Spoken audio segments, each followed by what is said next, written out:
નવી નવી રેસીપીઓ જોવા માટે મારી ચેનલ હર્ષા કુકિંગ ગુજરાતીને સબસ્ક્રાઈબ કરો અને લાઈક પણ આપો. હર્ષા કુકિંગ ગુજરાતી ચેનલમાં આપનું સ્વાગત છે. આજે આપણે બનાવીશું દિવાળી અને નવા વર્ષ માટેનો મુખવાસ. આ મુખવાસ આપણે કોઈ પણ કલરનો ઉપયોગ કર્યા વિના અને નેચરલ રીતે બનાવવાના છીએ. અને સાથે સાથે આ મુખવાસમાં આપણે એક ઇન્ગ્રીડિયન્ટ્સ એવું ઉમેરીશું કે જેનાથી આ મુખવાસ ટેસ્ટમાં ખૂબ સરસ બનશે. તો ચાલો બનાવીએ આજની રેસીપી.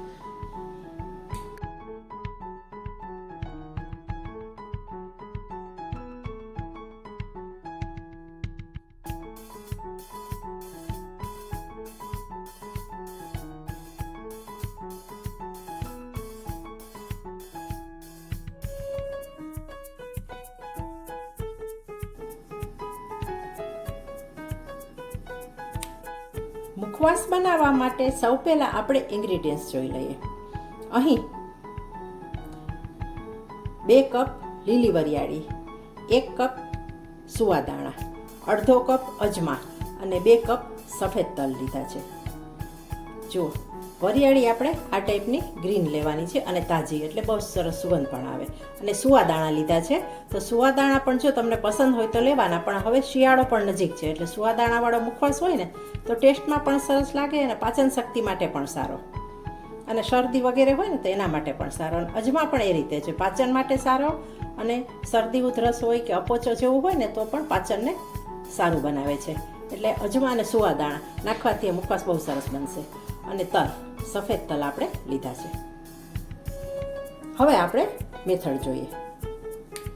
આ મુખવાસમાં હળદર અને મીઠું આપવાની પદ્ધતિ જોઈ લો. સૌ પહેલાં આપણે એક થાળીમાં વરિયાળી, અને વરિયાળીની સાથે આપણે સુવાદાણા એડ કરી દઈએ. બંનેને આપણે સાથે જ પલાળીશું.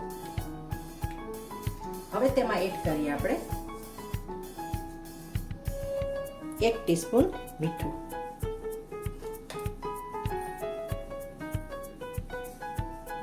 અડધી ટીસ્પૂન હળદર, અને હવે પાણી ઉમેરી અને આપણે ભેળવી દેશું મીઠા અને હળદરને સુવાદાણા અને વરિયાળીમાં. અત્યારે 3 ટેબલ સ્પૂન મેં નાખ્યું છે, 3 ટીસ્પૂન મેં પાણી એડ કરેલું છે. ટેબલ સ્પૂન તો બહુ વધારે થઈ જાય, એટલે ટીસ્પૂન લેવાની છે. સુકાતા વાર લાગે, વધારે પાણી થઈ જાય તો એવું નહીં કે ના નાખી શકાય, પણ એને પછી પલળી તો જાય, બધું નાખ્યા મિક્સ થઈ જાય, પણ પછી જ્યારે આપણે બનાવવું હોય ને ત્યારે સમય લાગે શેકતા અને સુકાતા બંને. જુઓ, વરિયાળી અને સુવાદાણાને એકદમ સારી રીતે આપણે આ રીતે હાથેથી ભેળવી દઈએ હળદર અને મીઠા સાથે.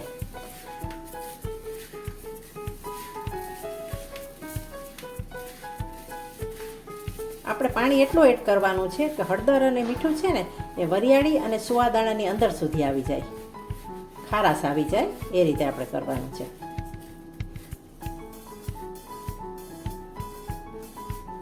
એક ટીસ્પૂનનું વધારે પાણી નાખું છું. કુલ 4 ટીસ્પૂન આપણે પાણી એડ કરેલું છે. તમારે જોઈ લેવાનું આ રીતે મિક્સ કરીને. જો જરૂર લાગે તો થોડું પાણી ઉમેરવાનું. ક્વોન્ટિટી ઉપર પણ આધાર છે, વધારે હોય તો એ રીતે નાખવાનું પાણી. આ માપથી હોય તો મેં જે લીધું છે એ 4 ટીસ્પૂન પાણી લેવાનું, 1 ટીસ્પૂન મીઠું અને અડધી ટીસ્પૂન હળદર. અને આ રીતે એકદમ સરસ રીતે મિક્સ કર્યા પછી આપણે થાળીમાં આ રીતે ફેલાવી દેવાનું છે. અને આને આપણે પંખાની નીચે 2 કલાક સૂકવીશું. અને નોર્મલ ટેમ્પરેચરમાં જો રાખવું હોય ને તો 4 થી 5 કલાક રાખી શકાય, પણ જો પંખો ચાલુ રાખવો હોય ને તો 1-2 કલાક પૂરતા છે. હવે લઈશું આપણે તલ. તલને આપણે અલગ જ મીઠા હળદર સાથે ભેળવીશું, એને કોઈ વસ્તુ સાથે ભેળવશું નહીં. એ શેકવાના પણ અલગ જ છે, કારણ કે તલ હોય જલ્દી શેકાઈ જતા હોય છે બીજી વસ્તુની સરખામણીએ. અડધી ટીસ્પૂન મીઠું, અડધી ટીસ્પૂન હળદર, 1 ટીસ્પૂન અને 2 ટીસ્પૂન અત્યારે આપણે પાણી એડ કરીએ અને મિક્સ કરીએ.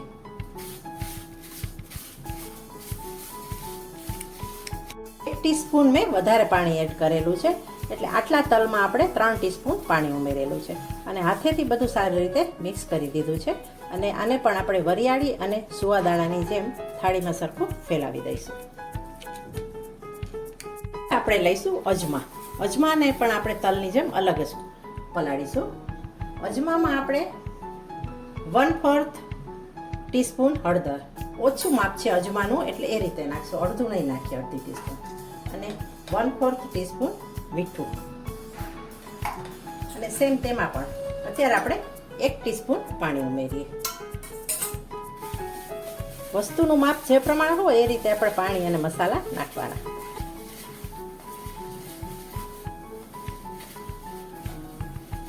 અજમાને પણ આપણે સારી રીતે મસાલા સાથે ભેળવી દઈએ. અને હવે પછીનું સ્ટેપ તમને હું બતાવું છું. વરિયાળી અને સુવાદાણા પલાળ્યા છે, તલને પલાળ્યા છે સફેદ, અને અજમાને. હવે આપણે શું કરીશું, તેમાં આપણે લીંબુના ડ્રોપ્સ ઉમેરીશું. 6-7 ડ્રોપ વરિયાળી અને સુવાદાણામાં,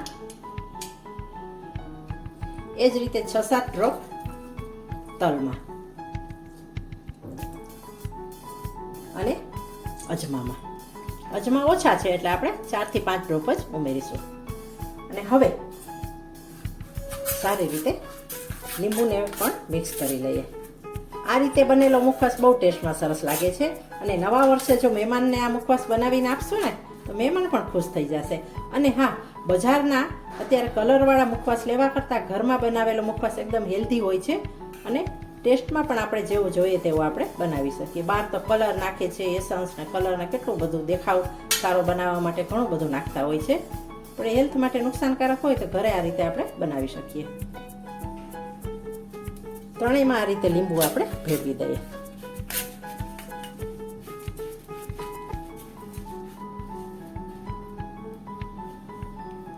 અજમામાં પણ ભેળવી દઈએ. અને હવે આ ત્રણેય વસ્તુને આપણે 2 થી 3 કલાક માટે સૂકવવા દઈએ. પંખા નીચે જો મેં તમને કહ્યું તેમ રાખવું હોય તો 1 કલાક જ રાખવાનું.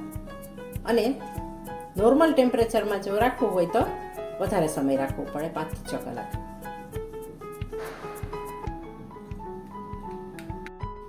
મુખવાસ બનાવવા માટે વરિયાળી, સુવાદાણા, તલ અને અજમાને આપણે 2 કલાક પહેલાં પાણી, હળદર અને મીઠામાં આપણે બોળીને રાખી દીધા હતા. અને થાળીમાં સ્પ્રેડ કરીને આ રીતે સૂકવી દીધા હતા. અને 2 કલાકમાં પંખાની નીચે સારી રીતે સુકાઈ ગયા છે, જોઈ શકાય છે. જો આ રીતે બધું જ પાણી મોટા ભાગે ઉડી જવું જોઈએ, પણ એટલું બધું પાણી નથી ઉડાડવાનું કે સાવ કોરા થઈ જાય. એ થોડું પાણી રહેવું જોઈએ, ભીનાશ રહેવી જોઈએ થોડી એમાં. જો તલ પણ તમને બતાવું છું. જો કોરા થઈ ગયા છે પણ અંદર ભીનાશ હોવી જોઈએ. અને સેમ અજમા. હવે આપણે શેકવાની પ્રોસેસ કરીએ. અહીં આપણે પેન લઈએ અને ગેસને સ્ટાર્ટ કરીએ. અને સૌ પહેલાં આપણે વરિયાળી અને સુવાદાણાવાળું જે છે મિશ્રણ, જે ઇન્ગ્રીડિયન્ટ્સ, તેને આપણે શેકી. જુઓ એકદમ સરસ કોરા થઈ ગયા છે.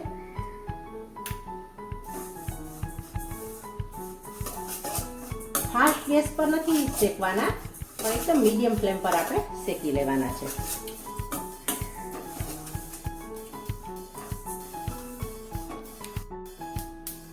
મીડિયમ ટુ લો ફ્લેમ પર આ રીતે ચલાવતા રહેવાનું છે. અને ફૂટવાનો અવાજ આવશે વરિયાળી અને સુવાદાણાનો. ફ્લેવર આવી જાય અને ક્રન્ચી થઈ જાય ત્યાં સુધી આપણે શેકીશું. અને સતત ચલાવતા રહેશું, બળી ન જાય. શેકાતા શેકાતા ફૂટવાનો અવાજ આવે છે જુઓ, ત્યારે આપણે 2 ચૂટકી સંચળ ઉમેરી દઈશું. બહુ સરસ ટેસ્ટ લાગશે આ મુખવાસમાં. આ રીતે સંચળ ઉમેરીશું તો. અને ત્યાર પછી આપણે મિક્સ કરી દેવાનું. બધો જ મુખવાસ એકી સાથે ન શેકી નાખતા. સૌ પહેલાં જે રીતે આપણે પલાળેલું હતું ને વરિયાળી અને સુવાદાણા, ત્યાર પછી અલગથી તલ, તો એને તલને પણ અલગથી શેકવાના અને અજમાને પણ અલગથી શેકવાના. કારણ કે કુકિંગ સમય બધાનો અલગ અલગ હોય છે. એટલે હવે આપણે જોઈ લેવાનું. એકદમ સરસ ક્રિસ્પી બનીને તૈયાર થઈ ગયા છે.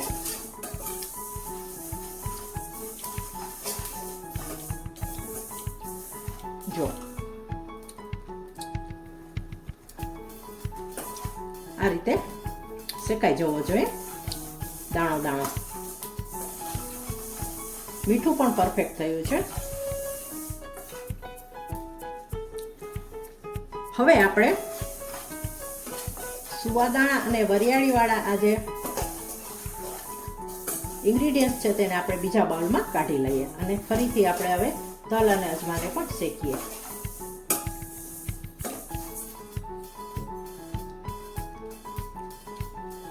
જો એકદમ સરસ રીતે શેકાઈ ગયું છે. કેટલો સરસ કલર, અવાજ પણ આવતો હશે.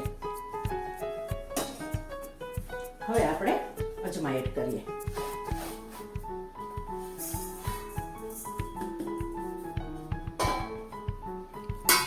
અજમાને પણ આપણે શેકી લઈએ. અજમાને આપણે લો ફ્લેમ પર શેકવાના છે, તેમાં મીડિયમ ફ્લેમ કરવાની નથી, કારણ કે અજમા ખૂબ સોફ્ટ હોય છે. અજમા ને તલ બંને, ને વરિયાળી અને સુવાદાણા હોય છે થોડા હાર્ડ હોય છે, એટલે તેને મીડિયમ ફ્લેમ પર અને આને અજમાને અને તલને આપણે લો ફ્લેમ પર આ રીતે શેકતા જવાનું. બધું મોઇસ્ચર ઉડી જાય અને સુગંધ આવે અને ફૂટવા માંડે દાણો, એટલે ચેક કરી લેવાનું, એટલે સમજવાનું કે આ મુખવાસના દાણા શેકાઈ ગયા છે. અજમામાં પણ આપણે થોડી સંચળ એડ કરી દઈએ થોડી વાર પછી, અને તેને એકદમ સારી રીતે મિક્સ કરી લઈએ. જુઓ અજમા પણ સારી રીતે શેકાઈ ગયા છે, જોઈ શકાય છે. એકદમ ખીલેલા ખીલેલા, ફોરા ફોરા. દાણો આખો ફોરો થવો જોઈએ.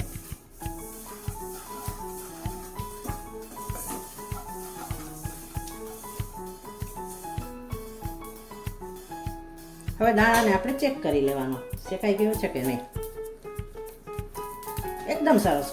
જો ફૂટવાનો પણ અવાજ આવે છે. વધારે વાર ન લગાડતા અજમાને પણ આપણે કાઢી લઈએ.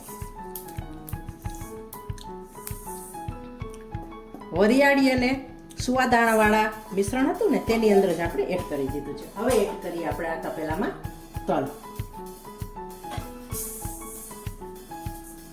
તલ પણ સોફ્ટ હોય છે, તેને પણ લો ફ્લેમ જ આપણે રાખવાની છે. તલ તો તરત ફૂટવા માંડે છે. જો અને હા, જો મુખવાસ બનાવતી વખતે તમારે વધારે પાણી પડી ગયું એવું પલાળવામાં તો કોઈ ચિંતા કરવાની જરૂર નહીં. 2 કલાક થોડું વધારે પલાળી રાખવાનું, પંખો ફૂલ કરી દેવાનો, એટલે મોઇસ્ચર ઉડી જશે અને ત્યાર પછી શેકવાનું. અહીં મેં જે માપ બતાવેલું છે ને પાણી નાખવાનું, તે રીતે તમે નાખશો ને તો તમારો પણ મુખવાસ આવો જ બનશે. આપણે સુવાદાણા અને વરિયાળીમાં ના મિશ્રણમાં આપણે 4 ટીસ્પૂન પાણી નાખ્યું હતું, તલમાં 2 ટીસ્પૂન અને અજમામાં 1 ટીસ્પૂન. આ માપથી એટલે પરફેક્ટ થયું છે માપ, અને 2 કલાકમાં સારી રીતે સુકાઈ પણ ગયું છે. ફૂટવા માંડ્યા છે તેમાં પણ આપણે 1 ચૂટકી સંચળ એડ કરી દઈએ.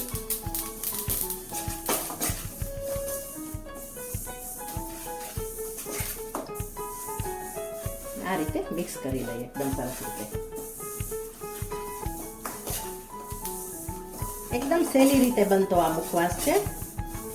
તહેવારોમાં જો આ મુખવાસ ઘરે બનાવી લઈએ ને તો બહારથી લેવાની ઝંઝટ નહીં, અને કલરવાળો મુખવાસ ખાવો નહીં કે મહેમાનોને પણ આપણે આપવો નહીં. અને આ મુખવાસ જમ્યા પછી લઈએ ને તો પાચન શક્તિ પણ સારી રહે છે, હેલ્થ પણ સારી રહે છે, અને પોષક તત્વો પણ મળી રહે છે. પ્રોટીન, ઓમેગા 3 અને અજમા અને સુવાદાણા તો પેટ માટે પણ સારા હોય છે. પેટનો દુખાવો થતો નથી. બહુ સારી આપણી આ પદ્ધતિ છે મુખવાસની જમ્યા પછી ખાવાની, ગુજરાતના લોકોની.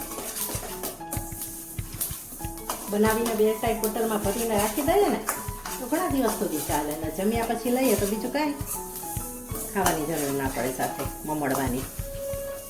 અને જો તમારી ઈચ્છા હોય ને તો આમાં ધાણા દાળ પણ એડ કરી શકાય, પણ ધાણા દાળને શેકવાની જરૂર નથી હોતી, પાછળથી ઉમેરી શકાય. પણ હું આ મુખવાસમાં ધાણા દાળ ઉમેરવાની નથી. જો તલ સારી રીતે શેકાઈ ગયા છે, જોઈ લઈએ આપણે. એકદમ સરસ. ગેસને આપણે બંધ કરી દઈએ. હવે હું શું કરીશ, બધો મુખવાસ શેકેલો છે ને તેને આમાં એડ કરી દઈશ.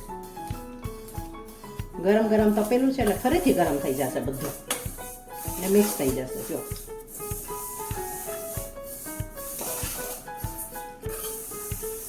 બધું સારી રીતે મિક્સ કરી લઈએ. 2 થી 3 મિનિટ આ રીતે આપણે ગરમ તપેલીમાં ફેરવતા રહીએ એટલે જરા પણ ભેજ રહે નહીં. બહુ સરસ મુખવાસ તૈયાર થાય. બધું સારી રીતે ખળી જાય. હવે આપણે બીજા વાસણમાં કાઢી અને આ મુખવાસને ઠંડો થવા દઈએ. અને ઠંડો થયા પછી શું કરવાનું છે ને એ પણ હું તમને બતાવીશ. મુખવાસને શેકી લીધા પછી અને ઠંડો થઈ ગયા પછી હવે આપણે ચાળી લઈશું. આ પ્રોસેસ જરૂરી છે મુખવાસ માટે ચાળવાની.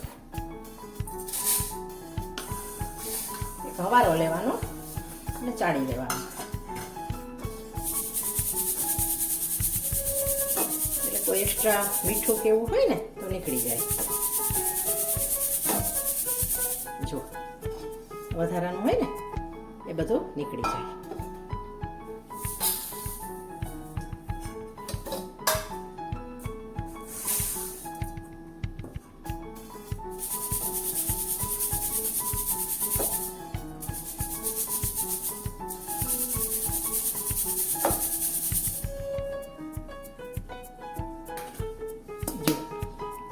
આવું મીઠું ને વગેરે હોય ને ઉપરથી એ બધું આપણે નીચે આવી જાય તળીએ અને બળેલો ભાગ હોય એ મીઠાનો અને હળદરનો એને નીકળી જાય એટલે મુખવાસ આપણો સરસ ચોખ્ખો બનીને બોટલમાં આપણે ભરી શકીએ.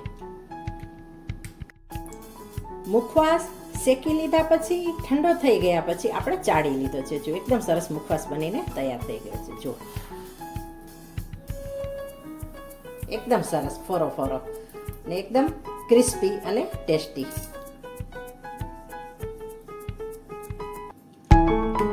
દિવાળીના